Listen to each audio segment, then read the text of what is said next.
হরণ করো মা গো তুমি ভক্তের জীবনে সর্বদুঃখ, দাও গো তুমি শান্তি সহ তাদের জীবনে সর্বসুখ।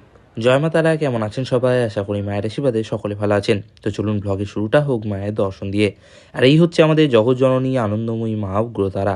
আপনারা মায়ের ভালোভাবে দর্শন করুন, নিজেদের মনের কামনা বাসনা মায়ের কাছে জানান। মায়ের এই অপূর্ব রূপে দর্শন করার পর কমেন্ট সেকশনে জয় মা তারা লিখতে একদমই ভুলবেন না। মাকে আজকে সন্ধেবেলায় কি অপূর্বভাবে সাজানো হয়েছে একবার দেখুন। এখন বাজে সন্ধে 7টা, সবেমাত্র মায়ের সন্ধ্যা আরতি শুরু হয়েছে। আজ এক দাদা সন্ধেবেলায় মাকে একটি শীতল ভোগের থালা নিবেদন করছেন। মায়ের সন্ধ্যা আরতির পরিসমাপ্তি ঘটলে মাকে শীতল ভোগ নিবেদন করা হবে। এখন বাজে প্রায় 7টা 15, সবেমাত্র মায়ের সন্ধ্যারতির পরিসমাপ্তি ঘটল। এখন এক এক করে ভোগের থালা নিয়ে যাওয়া হচ্ছে মায়ের কাছে।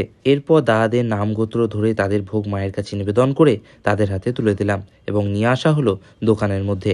এই হচ্ছে দাদাদের আজকে সন্ধেবেলার মায়ের শীতল ভোগের থালা।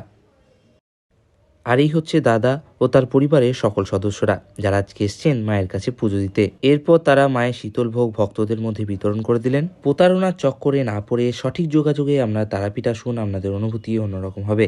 সকলে ভালো থাকবেন, সুস্থ থাকবেন। জয় মা তারা।